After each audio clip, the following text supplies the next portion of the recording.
Hello ಎಲ್ರಿಗೂ ನಮಸ್ಕಾರ and welcome back to my YouTube channel. ಇವತ್ತು ಸಂಕಷ್ಟಹರ ಗಣಪತಿ ಚತುರ್ಥಿ, ಅದಕ್ಕೆ ಟೆಂಪಲ್ ಹತ್ರ ಹೋಗ್ತಾ ಇದ್ದೀನಿ. ಟೆಂಪಲ್ ಹತ್ರ ಅಂದರೆ ಒಂದು ರೋಡಲ್ಲಿ ಗಣೇಶನ ಹಾಗೆ ಇಟ್ಟಿದ್ದಾರೆ, ಅದು ಯಾವಾಗಲೂ ಓಪನ್ ಆಗಿರುತ್ತೆ. ಕೆಲವೊಂದು ಸರಿ ನನಗೆ ಟೈಮ್ ಸಿಗಲ್ಲ ಸಂಜೆ ಮೇಲೆ ಹೋಗೋದಕ್ಕೆ, ದೇವಸ್ಥಾನ ಕ್ಲೋಸ್ ಆಗೋಗ್ಬಿಟ್ಟಿರುತ್ತೆ ನಾನು ಹೋಗೋ ಟೈಮಿಗೆ. ಆ ಟೈಮಲ್ಲಿ ನಾನು ಆ ಗಣೇಶಂದು ಒಂದು ವಿಗ್ರಹ ಇಟ್ಟಿದ್ದಾರಲ್ಲ, ಅಲ್ಲಿ ಯಾವಾಗಲೂ ಓಪನ್ ಮಾಡಿ ಇಟ್ಟಿರ್ತಾರೆ ದೇವಸ್ಥಾನ ಅಂದರೆ ಆ ವಿಗ್ರಹದ ಹತ್ರ ಒಂದು ಗೇಟ್ ಇದೆ, ಅದನ್ನು ಯಾವಾಗಲೂ ಓಪನ್ ಮಾಡಿ ಇಟ್ಟಿರ್ತಾರೆ. ಅಲ್ಲಿಗೆ ಹೋಗಿ ನಾನು ಕೈ ಮುಗಿದು ಬರ್ತೀನಿ. ಆ್ಯಂಡ್ ಇವತ್ತು ಕೂಡ ಅಲ್ಲಿಗೆ ಹೋಗ್ತಾ ಇದ್ದೀನಿ. ಸಂಕಷ್ಟಹರ ಗಣಪತಿ ಚತುರ್ಥಿ ದಿವಸ ನಾನು ಟೆಂಪಲ್ಗಳಿಗೆ ಹೋಗೋಕ್ಕಾಗಿಲ್ಲ ಅಂದರೆ ಯಾವಾಗಲೂ ಹೀಗೆ ಮಾಡೋದು.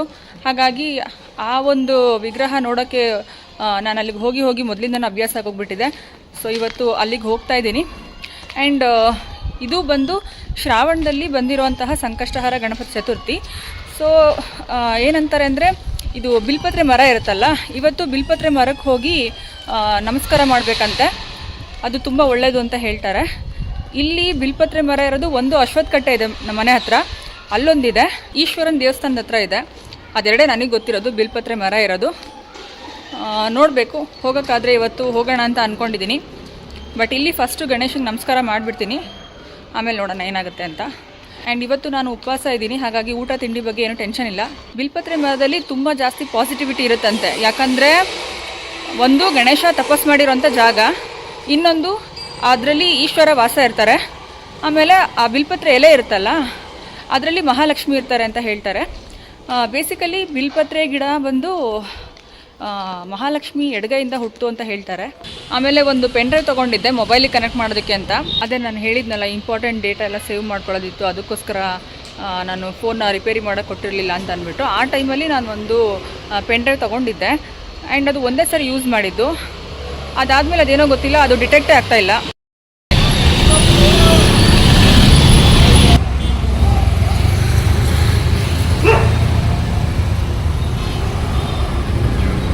ನೋಡಿ ನಾಯಿ ಎಷ್ಟು ಚೆನ್ನಾಗಿದೆ. ಓ, ಗಣೇಶಂಗೆ ಇನ್ನೂ ಅಲಂಕಾರ ಮಾಡಿಲ್ಲ. ಇಲ್ಲಿ ಪೂಜೆ ಸ್ಟಾರ್ಟ್ ಆಗೋದೇ ರಾತ್ರಿ 8:30 9 ಗಂಟೆ ಮೇಲೆ. ಈ IT ಎಂಪ್ಲಾಯಿಗಳು ಇರ್ತಾರಲ್ಲ, 8 8:15 ಬರೋರೆಲ್ಲ, ಅವರೆಲ್ಲ ಆರಾಮಾಗಿ ಬಂದು ಇಲ್ಲಿ ದರ್ಶನ ಮಾಡಬಹುದು. ಹಾಗಾಗಿ ತುಂಬ ಜನ ಸೇರ್ತಾರೆ. 9 ಗಂಟೆ ಮೇಲೆ ಪೂಜೆ ಇರೋದಿಲ್ಲಿ. ಆಲ್ಮೋಸ್ಟ್ ಎಲ್ಲ ದೇವಸ್ಥಾನಗಳು ಕ್ಲೋಸ್ ಆಗಿರುತ್ತೆ. ಯಾರಾದರೂ ಗಣೇಶನ ನೋಡಿಲ್ಲ ಅಂತ ಅನ್ನೋರು ಅಲ್ಲಿಗೆ ಬಂದು ನೋಡಬಹುದು. ಹಾಗಾಗಿ ಇನ್ನೂ ಅಲಂಕಾರ ಮಾಡಿಲ್ಲ. 6 ಗಂಟೆ 7 ಗಂಟೆ ಮೇಲೆ ಅಲಂಕಾರ ಮಾಡೋದಕ್ಕೆ ಸ್ಟಾರ್ಟ್ ಮಾಡ್ತಾರೆ. ಅದು ಹಿಂದೆಗಡೆ ಅವ್ರ ಮನೆ ಇದೆ. ಸೊ ಮನೆ ಮುಂದೆ ಒಂದು ಗಣೇಶನ ವಿಗ್ರಹ ಇದೆ, ಅವರಲ್ಲಿ ಪೂಜೆ ಮಾಡ್ತಾರೆ. ತುಂಬ ಜನ ಅಲ್ಲೂ ಕೂಡ ಪೂಜೆ ಕೊಡ್ತಿರ್ತಾರೆ. 9 ಗಂಟೆ ಮೇಲೆ ಪ್ರಸಾದ ಹಂಚ್ತಾರೆ. ಬಟ್ ನಾನು ಬೆಳಗ್ಗೆಯಿಂದ ಉಪವಾಸ ಇದ್ದೆ. ಸಂಜೆ 6 ಗಂಟೆಗೆ ನಾನು ಉಪವಾಸ ಮುಗಿಸ್ಬಿಡ್ತೀನಿ. ಹಿಂದಿನ ದಿನ 12 ಗಂಟೆ ರಾತ್ರಿಯಿಂದಲೇ ನಾನು ಉಪವಾಸ ಸ್ಟಾರ್ಟ್ ಮಾಡಿರ್ತೀನಿ. ಆ್ಯಂಡ್ ಸಂಜೆ 6 ಗಂಟೆಗೆ ಮುಗಿಸ್ಬಿಡ್ತೀನಿ. ನಾನು ಮೊದಲಿಂದನೂ ಹೀಗೆ ಫಾಲೋ ಮಾಡ್ಕೊಂಬಂದಿರೋದು. 6 ಗಂಟೆ ಮೇಲೆ ಏನು ಬೇಕಾದರೂ ತಿಂತೀನಿ. ಬಟ್ ಎಂಟೈರ್ ದಿನ ನಾನು ಫ್ಲೂಯಿಡ್ ಮಾತ್ರ ಕುಡಿತೀನಿ. ಸೊ ಹೀಗಿರುತ್ತೆ ಸಂಕಷ್ಟಹರ ಗಣಪತಿ ಚತುರ್ಥಿ ದಿವಸ ನನ್ನ ಒಂದು ಊಟ ತಿಂಡಿ ವಿಷಯ. ಆಮೇಲೆ ನಾನು ಹೇಳಿದ್ನಲ್ಲ, ಲೈಟ್ ಆನ್ ಮಾಡಿದ್ರು, 6 ಗಂಟೆ ಆಯಿತು ಅನಿಸುತ್ತೆ. ಸೊ ನಾನು ಇವಾಗ ಏನು ಬೇಕಾದರೂ ತಿನ್ಬೋದು, ಯಾಕೆಂದರೆ ಗಣೇಶನ ದರ್ಶನ ಮಾಡ್ಕೊಂಡು ಬಂದೆ ನಾನು ಆಲ್ರೆಡಿ. ಆ್ಯಂಡ್ ನಿಮಗೆ ಐ ಥಿಂಕ್ ಮೊನ್ನೆ ವ್ಲಾಗಲ್ಲೋ ಹೇಳಿದ್ದೆ, ನಾನೊಂದು ಪೆನ್ಡ್ರೈವ್ ತೊಗೊಂಡಿದ್ದೆ ಅಂತ. ಇಂಪಾರ್ಟೆಂಟ್ ಡೇಟಾ ಸೇವ್ ಮಾಡಬೇಕಿತ್ತು, ಅದಕ್ಕೋಸ್ಕರ ತೊಗೊಂಡಿದ್ದೆ ಅಂತ ನಿಮಗೆ ಹೇಳಿದ್ದೆ. ಅದು ಏನಕ್ಕೂ ಗೊತ್ತಿಲ್ಲ, ವರ್ಕೇ ಆಗ್ತಿಲ್ಲ. ಒಂದೇ ಒಂದು ಸರಿ ವರ್ಕ್ ಆಯಿತು. ತಂದಿದ್ದ ದಿನ ಫೋನಿಗೆ ಕನೆಕ್ಟ್ ಮಾಡಿದಾಗ ವರ್ಕ್ ಆಯಿತು, ಆದರೆ ಸ್ವಲ್ಪ ಕರೆಕ್ಟಾಗಿ ಕನೆಕ್ಟ್ ಆಗ್ತಿರ್ಲಿಲ್ಲ, ಆವಾಗವಾಗ ಡಿಸ್ಕನೆಕ್ಟ್ ಆಗ್ತಾಯಿತ್ತು. ಆ್ಯಂಡ್ ಇನ್ನೊಂದು ಸರಿ ಅದನ್ನು ರಿಮೂವ್ ಮಾಡಿ ಮತ್ತೆ ಇನ್ಸರ್ಟ್ ಮಾಡಿದಾಗ ಕರೆಕ್ಟಾಗಿ ವರ್ಕ್ ಆಗ್ತಾಯಿತ್ತು. ಹಾಗಾಗಿ ಪೆನ್ಡ್ರೈವ್ ಕರೆಕ್ಟಾಗೇ ಇದೆ ಅಂತ ನಾನು ಅಂದ್ಕೊಂಡು ಸುಮ್ಮನೆ ಆದೆ. ಆ್ಯಂಡ್ ಇವಾಗ ಫೋನ್ನ ಮತ್ತೆ ರಿಪೇರ್ ಮಾಡಿಸ್ಕೊಂಡು ತೊಗೊಂಬಂದಲ್ಲ, ಇನ್ನೊಂದು ಸರಿ ಪೆನ್ಡ್ರೈವ್ನ ಕನೆಕ್ಟ್ ಮಾಡಿ ನೋಡೋಣ, ಇಂಪಾರ್ಟೆಂಟ್ ಡೇಟಾ ಇನ್ನೊಂದು ಸ್ವಲ್ಪ ಇತ್ತಲ್ಲ ಮಿಕ್ಕಿದ್ದೆಲ್ಲ, ಅದನ್ನು ಸೇವ್ ಮಾಡಿಡೋಣ ಅಂತ ಅಂದ್ಕೊಂಡು ಕನೆಕ್ಟ್ ಮಾಡಿದೆ. ಅದೇನಾಯಿತೋ ಗೊತ್ತಿಲ್ಲ, ಒಟ್ಟಲ್ಲಿ ಡಿಟೆಕ್ಟ್ ಆಗ್ತಾ ಇಲ್ಲ. ಅಂಗಡಿಯವ್ರನ್ನ ಕೇಳಕ್ಕೆ ಹೋಗಿದ್ದೆ ಅವತ್ತು ನಾನು, ಈ ಥರ ಆಗ್ತಾಯಿದೆ ಅಂತ ಹೇಳಿದ್ದೆ. ಆ್ಯಂಡ್ ಅವ್ರು ಹೇಳಿದ್ರು ಒಂದು ಸರಿ ಕಂಪ್ಯೂಟರ್ ಕನೆಕ್ಟ್ ಮಾಡಿಬಿಟ್ಟು ನೋಡಿ ಅಂತ. ಅಂದರೆ ಇವತ್ತೆಲ್ಲ ನಾನು ಅದನ್ನು ಮತ್ತೆ ಯೂಸ್ ಮಾಡಿ ನೋಡಿದ್ದು. ಇದಕ್ಕಿಂತ ಮುಂಚೆನೇ, ಅಂದರೆ ಈ ಫೋನ್ ರಿಪೇರ್ ಮಾಡೋಕ್ಕೆ ಕೊಡೋದಕ್ಕಿಂತ ಮುಂಚೆನೇ ನಾನು ಆ್ಯಕ್ಚುಲಿ ಒಂದು ಸರಿ ಕೇಳಿದ್ದೆ ಅಂಗಡಿಯವ್ರ ಹತ್ರ ಹೋಗ್ಬಿಟ್ಟು, ಈ ಥರ ಡಿಟೆಕ್ಟ್ ಆಗ್ತಾಯಿಲ್ಲ ಪೆನ್ ಡ್ರೈವ್, ನಾನು ಸೆಕೆಂಡ್ ಟೈಮ್ ಯೂಸ್ ಮಾಡಿದಾಗ ಅಂತ ಹೋಗಿ ಹೇಳಿದ್ದೆ. ಆ್ಯಂಡ್ ಅವರು ಚೆಕ್ ಮಾಡಿ ನೋಡಿದ್ರು, ಅವ್ರ ಫೋನಲ್ಲೂ ಡಿಟೆಕ್ಟ್ ಆಗಲಿಲ್ಲ. ಆ್ಯಂಡ್ ಬೇರೆ ಡಿವೈಸ್ಗಳಿಗೆಲ್ಲ ಕನೆಕ್ಟ್ ಮಾಡಿ ನೋಡಿದ್ರು, ಆವಾಗಲೂ ಅಷ್ಟು ಕನೆಕ್ಟ್ ಆಗಲಿಲ್ಲ. ಆ್ಯಂಡ್ ಅವ್ರ ಹತ್ರ ಲ್ಯಾಪ್ಟಾಪ್ ಇರಲಿಲ್ಲ, ಇಲ್ಲಾಂದರೆ ಅವತ್ತೇ ಮೇ ಬಿ ಕನೆಕ್ಟ್ ಮಾಡಿ ನೋಡ್ತಿದ್ರು ಅಂತ ಅನಿಸುತ್ತೆ. ನೀವು ಲ್ಯಾಪ್ಟಾಪಲ್ಲಿ ಒಂದ್ಸಲಿ ಕನೆಕ್ಟ್ ಮಾಡಿ ಚೆಕ್ ಮಾಡಿ ವರ್ಕ್ ಆದರೆ ನೋಡೋಣ ಅಂತ ಹೇಳಿದರು. ಮನೆಗೆ ಹೋಗಿ ಕನೆಕ್ಟ್ ಮಾಡಿದೆ, ಪೆನ್ ಡ್ರೈವ್ ಡಿಟೆಕ್ಟ್ ಏನೋ ಆಯಿತು. ಬಟ್ ಆದರೆ ಕೆಲವೊಂದು ಫೈಲ್ಸ್ನ ಅದರಿಂದ ಡಿಲೀಟ್ ಮಾಡೋಕ್ಕಾಗ್ತಿರ್ಲಿಲ್ಲ, ಅದೇನಕ್ಕೆ ಅಂತ ಗೊತ್ತಿಲ್ಲ. ಆ್ಯಂಡ್ ಇವಾಗ ಹೋಗಿ ಅವ್ರಿಗೆ ಹೇಳಬೇಕು ಈ ಥರ ಡಿಟೆಕ್ಟ್ ಆಗ್ತಾಯಿದೆ, ಬಟ್ ಏನದು ಕೆಲವೊಂದು ಫೈಲ್ಸ್ನ ಡಿಲೀಟ್ ಮಾಡೋದಕ್ಕೆ ಆಗ್ತಾಯಿಲ್ಲ ಅಂತ ಅಂದ್ಬಿಟ್ಟು. ಈ ಜುಮ್ಕಿಗೆ ಆ್ಯಕ್ಚುಲಿ ಬೇರೆದೊಂದು ತಿರ್ಪು ಹಾಕ್ಬಿಟ್ಟಿದ್ದೀನಿ, ಹಾಗಾಗಿ ಅದು ಸ್ವಲ್ಪ ಲೂಸ್ ಆಗ್ತಾಯಿದೆ, ಬಿದ್ದೋಗ್ಬಿಡುತ್ತೇನೋ ಅಂತ ಭಯ ನನಗೆ. ಯಾಕಂದರೆ ಇದು ನನಗೆ ತುಂಬ ಇಷ್ಟವಾಗಿರೋವಂಥ ಜುಮ್ಕಿ. ಎಲ್ಲ ಇಯರಿಂಗ್ಸ್ದು ತಿರ್ಪನ್ನು ಇದಕ್ಕೆ ಹಾಕಿ ಟ್ರೈ ಮಾಡಿದ್ದೀನಿ, ಬಟ್ ಯಾವುದೂ ಇದು ಕರೆಕ್ಟ್ ಆಗ್ತಾಯಿಲ್ಲ. ಇಷ್ಟು ವರ್ಷ ಸಿಸ್ಟಮ್ ಕರೆಕ್ಟಾಗಿ ವರ್ಕ್ ಆಗ್ತಿತ್ತು, ಇವಾಗ ಅದೇನೋ ಗೊತ್ತಿಲ್ಲ, ಸ್ಲೋ ಆಗೋಗ್ಬಿಟ್ಟಿದೆ. ಒಂದಿನ ಹೀಗೆ ಸಿಸ್ಟಮ್ ಯೂಸ್ ಮಾಡ್ತಾಯಿದ್ದೆ, ಮೆಸೇಜ್ ಬರುತ್ತೆ ಇನ್ಮೇಲೆ ಇದ್ರ ಬ್ಯಾಟ್ರಿನ ಮೊದಲಿನ ಥರ ಯೂಸ್ ಮಾಡೋಕ್ಕಾಗಲ್ಲ ಅಂತ. ಅದೇನೋ ಒಂದು ಪಾಪಪ್ ಮೆಸೇಜ್ ಬಂತು, ಬ್ಯಾಟ್ರಿ ಏನೋ ಸ್ವಲ್ಪ ಪ್ರಾಬ್ಲಮ್ ಆಗಿದೆ, ಬಿಕಾಸ್ ಅದರಲ್ಲಿ ಚಾರ್ಜೇ ನಿಲ್ತಾ ಇಲ್ಲ. ಅದೇನೋ ಗೊತ್ತಿಲ್ಲ, ಒಂದರ ಮೇಲೊಂದು ರಿಪೇರಿ ಅದೇ ಥರ ಆಗ್ತಾಯಿದೆ. ಇವತ್ತು ನೋಡಿ ಹೊಸ ಚಪ್ಪಲಿ ಹಾಕ್ಕೊಂಡಿದ್ದೀನಿ. ಇವಾಗ ಪೆನ್ ಡ್ರೈವ್ ಬಗ್ಗೆ ಮಾತಾಡ್ಕೊಂಡು ಬರೋಣ ಅಂತ, ಅವ್ರ ಅಂಗಡಿನೂ ಇಲ್ಲೇ ಇರೋದು, ಹಾಗಾಗಿ ಮಾತಾಡ್ಕೊಂಡು ಬರೋಣ ಅಂತ ಹೋಗ್ತಾ ಇದ್ದೀನಿ. ಇದ್ರೊಳಗಡೆ ಇದೆಯಲ್ಲ, ಇದೇ ಪೆನ್ ಡ್ರೈವು, ಇದೇ ಪೆನ್ ಡ್ರೈವ್ ಇವಾಗ ವಾಪಸ್ ಕೊಟ್ಬರಕ್ಕೆ ಹೋಗ್ತಾ ಇದ್ದೀನಿ. ನೋಡೋಣ ಇವಾಗ ಮುದ್ದು ಕೆಂಚ ಎಲ್ಲ ಸಿಗ್ತಾರ ಅಂತ. ಆಚೆ ಬಂದಾಗೆಲ್ಲ ಬರ್ತೀನಿ, ನೋಡ್ಬೇಕು ಅವ್ರು ಆಚೆ ಇದ್ದಾರಾ ಇಲ್ವಾ ಅಂತ ಗೊತ್ತಿಲ್ಲ. ಮೊದಲು ರೋಡ್ ಚೆನ್ನಾಗಿರೋವಾಗ ಯಾವಾಗಲೂ ಆಚೆ ಇರ್ತಾಯಿದ್ರು, ಬಟ್ ಇವಾಗ ಇಲ್ಲಿ ಇವ್ರ ರೋಡಲ್ಲಿ ಇದನ್ನೆಲ್ಲ ಕಿತ್ತಾಕ್ಬಿಟ್ಟಿದ್ದಾರೆ, ಏನೋ ಸರಿ ಮಾಡ್ತಾ ಇದ್ದಾರೆ, ಹಾಗಾಗಿ ಒಂದೊಂದ್ಸರಿ ಜಾಸ್ತಿ ಆಚೆ ಇರಲ್ಲ.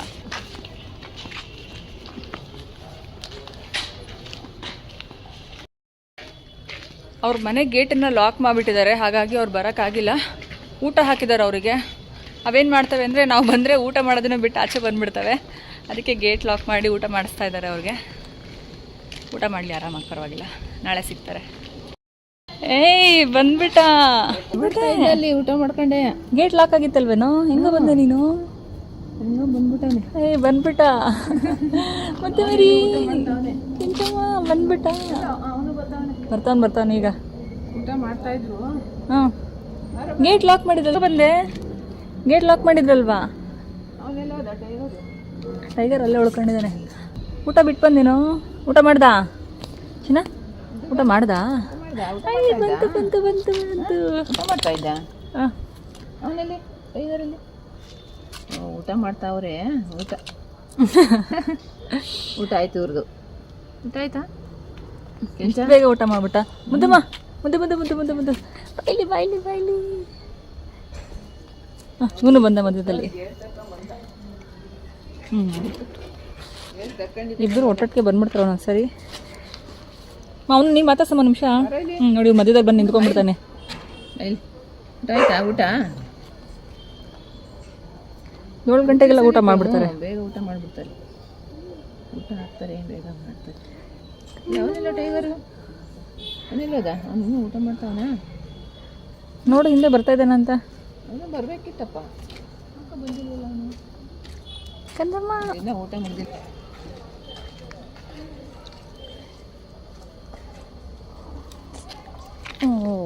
ಓಕೆ, ಅವ್ನು ನೋಡ್ತಾನೆ, ಅಲ್ಲಿಂದನೇ ನೋಡ್ತಾನೆ. ನೋಡು ಮತ್ತೆ ನೋಡ್ತಾನೆ. ಅವನ್ನ ಮಾತಾಡ್ಸ್ಲಿಲ್ವಲ್ಲ ಸರಿಯಾಗಿ.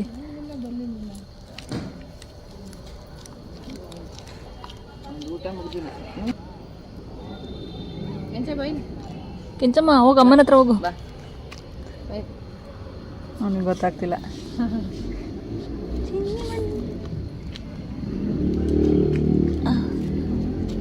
ಓಕೆ ಬಾಯ್ ಮುದ್ದು ಬಾಯ್. ಓ ಅವನ್ನ ಮುಟ್ಟಂಗಿಲ್ಲ, ಇವನು ಸಿಟ್ಟು ಬಂದ್ಬಿಡುತ್ತೆ ಅಲ್ವೇನೋ. ಮಾತಾಡ್ಸಮ್ಮ ಅವನ್ನ. ಅವ್ನು ಬಂದ. ಓಕೆ ಓಕೆ, ಮುಟ್ಟವನ್ನ. ನಾನು ಮಾತಾಡ್ಸರಿ ಸರಿ, ಬಾ ಬಚ್ಚಿನಿ ಹೋಗೋಣ, ಬಾ ಬರ. ನನ್ನ ಮಾತಾಡ್ತಿಲ್ಲ ಸರಿಯಾಗಿ. ಹಾಂ, ಬಂದ ಅವ್ನು ಮತ್ತೆ ಬಂದ. ಹಾಂ ಕಂದ, ಹಾಯ್ ಹಾಯ್. ಓಕೆ ಬಾಯ್ ಬಾಯ್ ಬಂಗಾರ. ನಾನು ಗೇಟ್ ಲಾಕ್ ಮಾಡಿಬಿಟ್ಟಿದ್ರು, ಇವತ್ತು ಬರಲ್ವೇನೋ ಅಂತ ಅಂದ್ಕೊಂಡೆ, ಆದರೂ ಹೇಗೋ ಬಂದುಬಿಟ್ಟಿದ್ದಾರೆ. ಅಂಕಲ್ ನೋಡಿದ್ರು ನಾವು ಬರ್ತಾ ಇದ್ದಿದ್ದು, ಅಂದರೆ ಡೈಲಿ ನೋಡ್ತಿರ್ತಾರಲ್ವ ನಾವು ಮಾತಾಡ್ಸೋದನ್ನೆಲ್ಲ. ಮೇ ಬಿ ಲಾಕ್ ಓಪನ್ ಮಾಡಿದ್ರು ಅನಿಸುತ್ತೆ. ಕೆಂಚ ಓಡೋಡ್ಕೊಂಡು ಬಂದ ನಮ್ಮ ಮಮ್ಮಿ ಹತ್ರ, ಆಮೇಲೆ ಮುದ್ದು ಬಂದ. ನಂಗೊಂಥರ ಅವನ್ನ ನೋಡಲಿಲ್ಲ ಅಂದ ತಕ್ಷಣ ಬೇಜಾರಾಗೋಯ್ತು, ಅಯ್ಯೋ ಏನಿದು ಸಿಗಲೇ ಇಲ್ವಲ್ಲ ಇವತ್ತು ಅಂತ. ಬಟ್ ಫೈನಲಿ ಸಮಾಧಾನ ಆಯಿತು ಇವಾಗ.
ಇದಕ್ಕೆ ಇಂಕ್ ಹಾಕಬೇಕು ಅಂತ ತಗೊಂಬಂದಿದ್ದೆ, ಬಟ್ ಇಲ್ಲಿ ನೋಡಿ ಇಲ್ಲೆಲ್ಲ ಸ್ವಲ್ಪ ಲೈನ್ ಮಾರ್ಕ್ ಥರ ಇದೆ. ಇಲ್ಲೆಲ್ಲೋ ಒಂದು ಕಡೆ ಸ್ವಲ್ಪ ಡ್ಯಾಮೇಜ್ ಆದಂಗಿದೆ.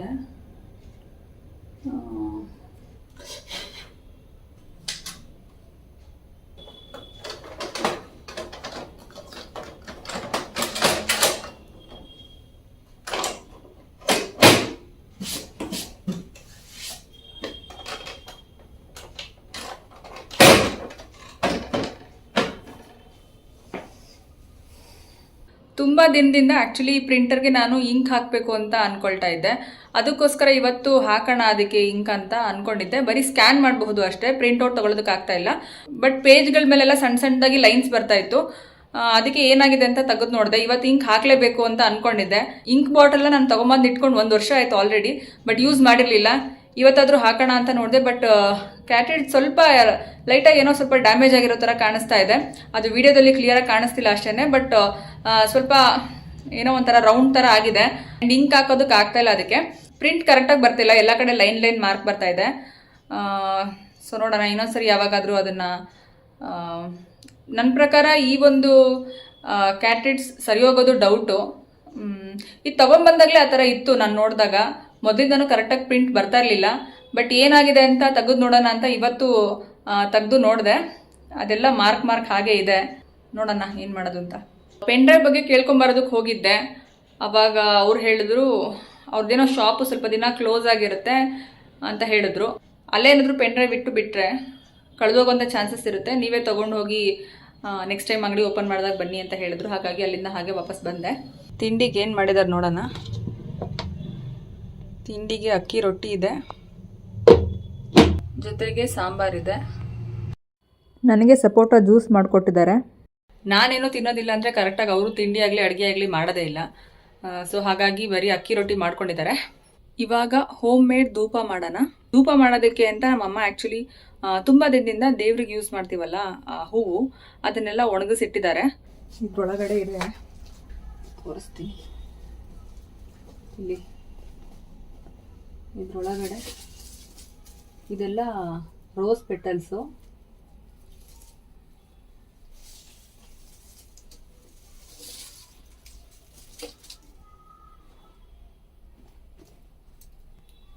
ಇಷ್ಟಿದೆ. ಇದು ಎಷ್ಟೋ ದಿವಸದಿಂದ ಒಣಗಿಸಿಟ್ಟಿದ್ದು. ಇವಾಗ ಇದನ್ನೆಲ್ಲ ಆ್ಯಕ್ಚುಲಿ ಕ್ಲೀನ್ ಮಾಡ್ಕೋಬೇಕು. ಕ್ಲೀನ್ ಮಾಡೋದಂದರೆ ಈ ತೊಟ್ಟೆಲ್ಲ ತೆಗಿಬೇಕು. ಆ್ಯಂಡ್ ಈ ರೋಸ್ ಪೆಟಲ್ಸ್ ಎಲ್ಲ ಈ ಥರ ಒಂದೊಂದೇ ಲೀಫ್ ಕಿತ್ತಾಕಬೇಕು. ಸೊ ಅದನ್ನ ಮಾಡಬೇಕು. ಆ್ಯಂಡ್ ಇದ್ರ ಜೊತೆಗೆ ಸಾವಂತಿಗೆ ಹೂವು ಮತ್ತು ಬೇರೆ ಬೇರೆ ಹೂವೆಲ್ಲ ಇಡ್ತೀವಲ್ಲ ಅದು ಕೂಡ ಇದೆ. ಇದು ಒಣಗಿಸಿರೋಂಥ ಸಾವಂತಿಗೆ ಹೂವು.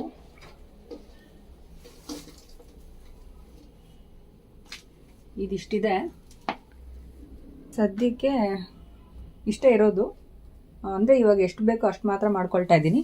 ಇದನ್ನು ಅಷ್ಟೇ ಕ್ಲೀನ್ ಮಾಡಿಡಬೇಕು. ಅಂದರೆ ಈ ತೊಟ್ಟೆಲ್ಲ ತೆಗೆದು ಬರೀ ಇದು ಮಾತ್ರ ಸಾಕು ನನಗೆ. ಏನು ಈ ಫ್ಲವರ್ದು ಎಲೆಗಳಿರುತ್ತಲ್ಲ, ಇದು ಮಾತ್ರ ಸಾಕು. ಇದನ್ನೆಲ್ಲ ಇವಾಗ ಕ್ಲೀನ್ ಮಾಡ್ಕೋಬೇಕು.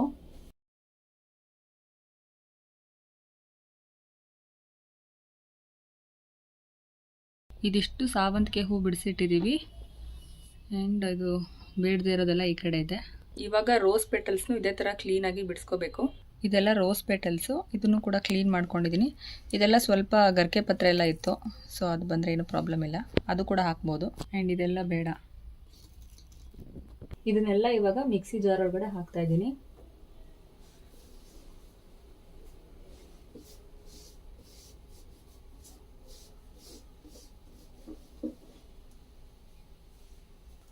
ರೋಸ್ ಪೆಟಲ್ಸು ಸೇರಿಸ್ತಾ ಇದ್ದೀನಿ.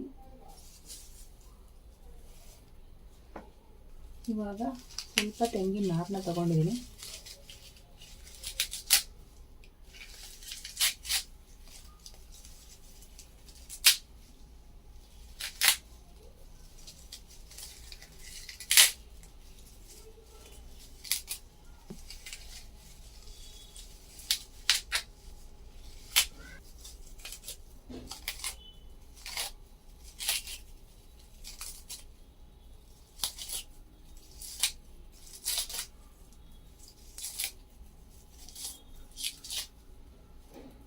ಇದಕ್ಕೆ ಇವಾಗ ಲವಂಗ, ಕರ್ಪೂರ, ಚಕ್ಕೆ ಮತ್ತು ಇದು ಪುದೀನ ಲೀವ್ಸು.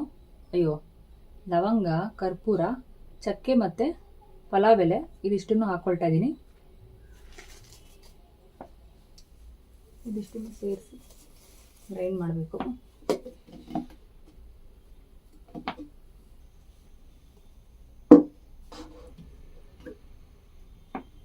ಇಷ್ಟು ಇವಾಗ ರುಬ್ಬಿ ಆಗಿದೆ.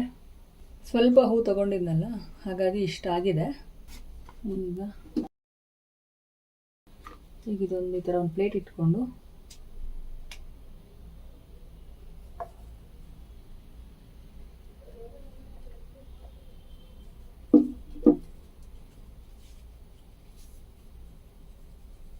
ಆಲ್ಮೋಸ್ಟ್ ಇದು ಫೈನ್ ಪೌಡರೇ ಆಗಿದೆ, ಆದರೂ ನಾನು ಇನ್ನೂ ಸ್ವಲ್ಪ ನೀಟಾಗಿ ಜರಡಿ ಹಿಡಿತಾ ಇದ್ದೀನಿ.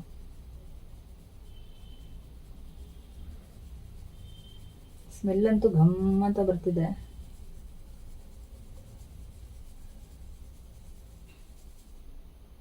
ನೋಡಿ, ಇದಿಷ್ಟನ್ನು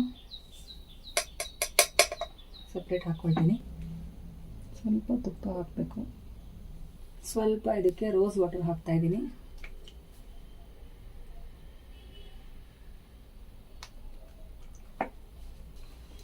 ಇವಾಗ ಇದನ್ನು ಕಲಿಸ್ಬೇಕು.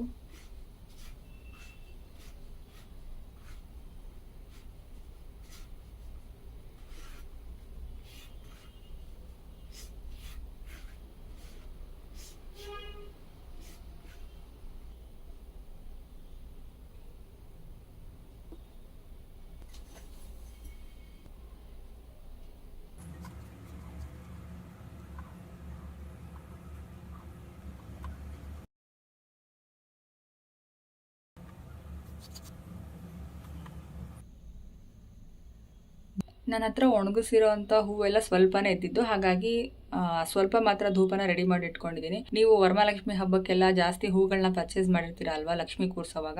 ಸೊ ಆ ಹೂಗಳನ್ನೆಲ್ಲ ಒಣಗಿಸಿ ಜಾಸ್ತಿ ಧೂಪ ಎಲ್ಲ ರೆಡಿ ಮಾಡಿ ಸ್ಟೋರ್ ಮಾಡಿ ಇಟ್ಕೋಬಹುದು. ಇದನ್ನ ಇವಾಗಲೇ ಯೂಸ್ ಮಾಡೋಕ್ಕಾಗಲ್ಲ, 2-3 ದಿನ ಸನ್ ಡ್ರೈ ಮಾಡಬೇಕು. ಅದಾದಮೇಲೆ ನಾವು ಧೂಪನ ಹಚ್ಚಿ ಯೂಸ್ ಮಾಡ್ಬೋದು. ಆ್ಯಂಡ್ ಯಾವ ಶೇಪಲ್ಲಿ ಬೇಕಾದರೂ ನಾವು ಧೂಪನ ಮಾಡ್ಕೋಬಹುದು. ಇವತ್ತಿನ ಈ ವಿಡಿಯೋನ ನಾನು ಇಲ್ಲಿಗೆ ಮುಗಿಸ್ತಾ ಇದ್ದೀನಿ. ನಾನು ಅನ್ಕೊಳ್ತೀನಿ ಇವತ್ತಿನ ಈ ವಿಡಿಯೋ ನಿಮಗೆ ಇಷ್ಟ ಆಗಿದೆ ಅಂತ. ಇಷ್ಟ ಆಗಿದ್ರೆ ದಯವಿಟ್ಟು ಲೈಕ್ ಮಾಡಿ, ಶೇರ್ ಮಾಡಿ, ಮತ್ತು ನನ್ನ ಯೂಟ್ಯೂಬ್ ಚಾನಲ್ನ ಮರೆಯದೆ ಸಬ್ಸ್ಕ್ರೈಬ್ ಮಾಡಿ.